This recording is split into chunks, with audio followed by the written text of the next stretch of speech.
problem is, just like 99% of people identify debt as the wrong thing.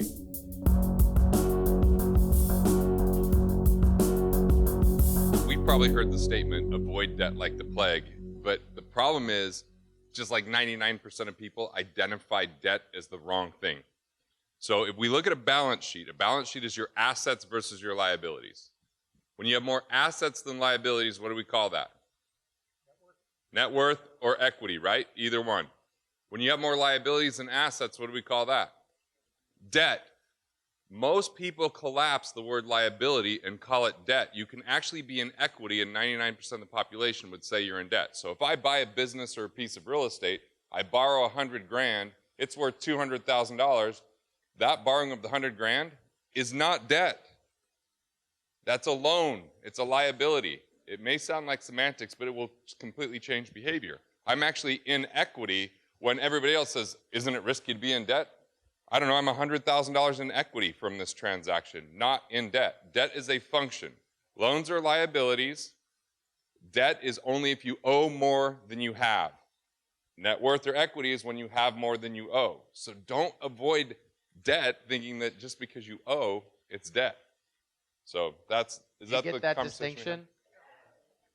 So I'll just say it this way. There's no good debt or bad debt. You may have heard that before. There's just debt. Avoid debt. Avoid being upside down. But don't avoid loans. Loans are either efficient or inefficient in my mind. So an efficient loan means I've got more cash flow coming in from utilizing that money than if I didn't. Inefficient would be I'm using money and I actually am losing because I'm using that money. And so the thing is, this is a simple rule. Don't borrow to consume. Borrow to have an asset that produces. People in poverty borrow to consume. They put things on a credit card, go on a trip, and then when they come home from the trip, there's nothing left but the loan. That's going to create debt. But other people, when you invest in yourself, when you borrow, when you acquire assets and that's producing cash flow, you're actually building equity, not debt. That could be very beautiful. free. Clap that up. Yeah.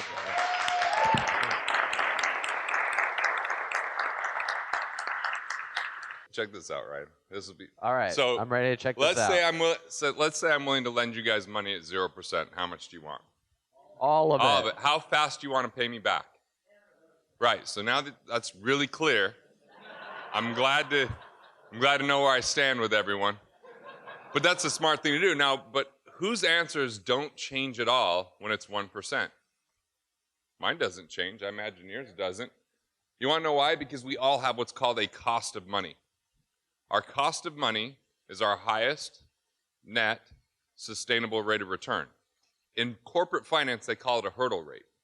So you look at your hurdle rate before you deploy money and invest. So when you're looking at borrowing, all you have to look against is your cost of money. Now, your business might earn 50%, or you might find an amazing real estate deal that yields you 100% for a period of time, but that's not sustainable.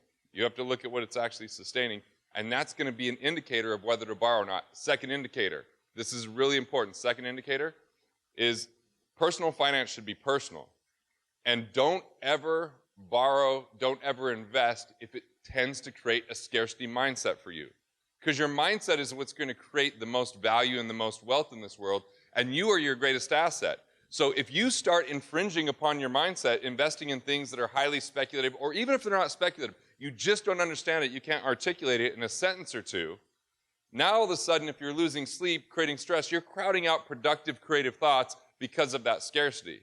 So if you can borrow and earn more than what it costs you, and it doesn't infringe upon your abundant mindset, then it's going to be a different number for everyone in the room. A frickin' men on that.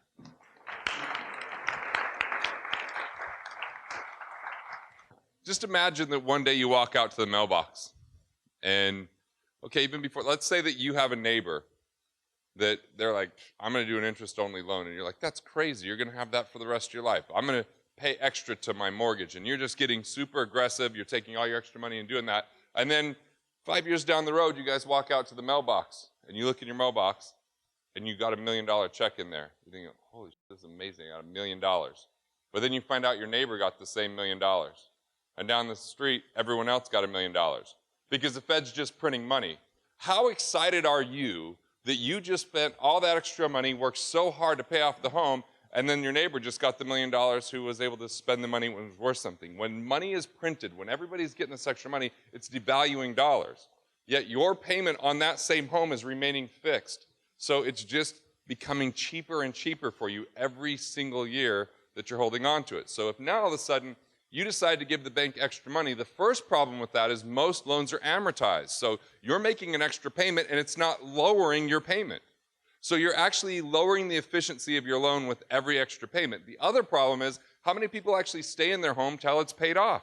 Most people refinance, they move, and I'm going to tell you, if you get close to paying that off, you're going to get aggressive marketing from the financial institution about how you can upgrade and live in a nicer home, because they'll just have you roll that over and start the 15-year or 10-year clock over. And it is awesome for them because they're in the business of cash flow. That's what banks do. They're in the business of cash flow. And think about their returns. It's pretty substantial because just next time you walk into the bank, look at what the rates are that they're paying you. And then look at the other side of the wall and they'll tell what they're charging you. So they're saying, cool, we're paying you 1%. And we have a great deal on a 4% mortgage today. But it's way better than that. Right, but check, right, I don't want to get too down, yeah. But so that's not a 3% return, by the way. If you're buying supplements for $1 and selling them for $4, what's your rate of return on that? Hundreds of percent. Now, if they did the same thing that they tell the average investor to do, they would go bankrupt quickly, which is put money in a 401k, an IRA, or a simple, because there's zero cash flow mechanism to that. What they're doing is trying to convince you to pay them back quicker, biweekly payments. A lower, like how insane is it? It's a lower interest rate on a 15-year than a 30-year mortgage typically, right? But they just told you it's better for you because you're going to save all this interest. But see, we always are financing, whether you pay cash or whether you borrow. If you borrow, you pay them the finance charge. If you pay cash, you forfeit the right to earn interest. Either way, there's always an interest cost. It's easier to see what the interest we pay rather than the interest we lose, but this is where a lot of wealth is transferred and where there's a huge amount of wealth lost. There's if you like this, there's a podcast episode that we did called Only Invest in Multipliers.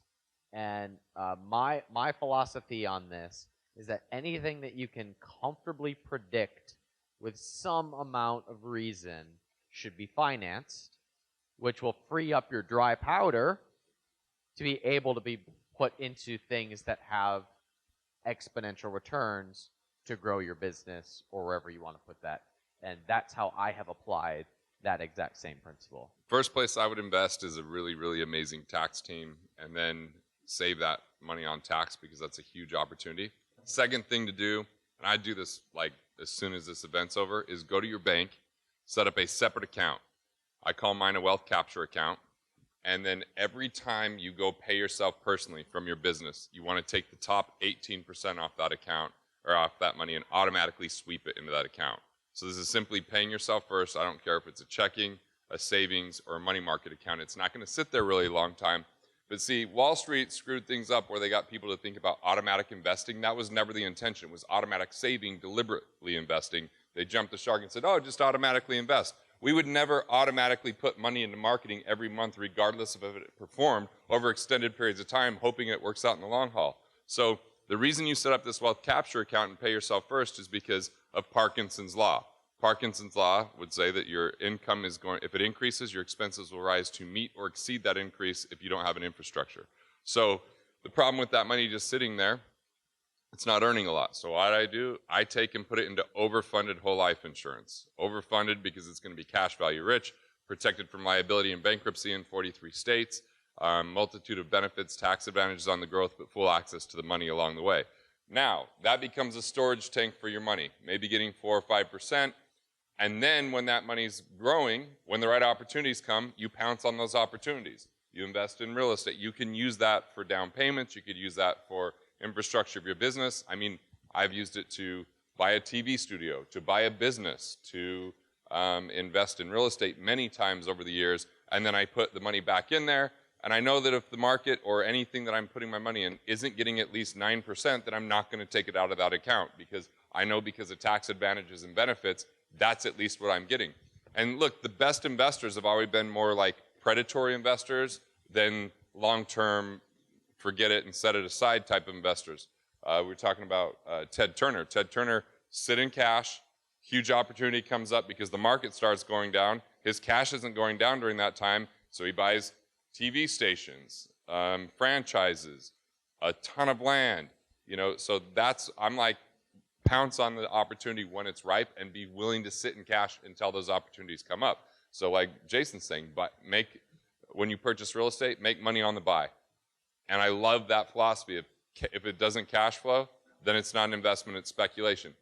Then the next piece to invest as an entrepreneur is, if you can create, this is I think the biggest insider advantage that I could imagine, is if you can create enough cash flow from your entrepreneurial pursuits that don't require your daily involvement, although you're still managing it, meaning anything that you're doing that, like when I'm on stage, that doesn't count. I'm working actively.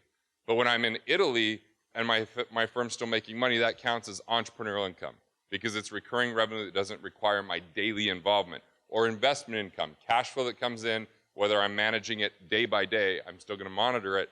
But if you can get enough income coming in to cover your basic expenses that way, that means that every active dollar you earn from there can go towards buying more assets that create cash flow. And that's how I see people getting a 10-time exploding growth, is because now their lifestyle, they don't have to work directly moment by moment to provide their lifestyle. So that's how I think an entrepreneur should invest. Beautiful.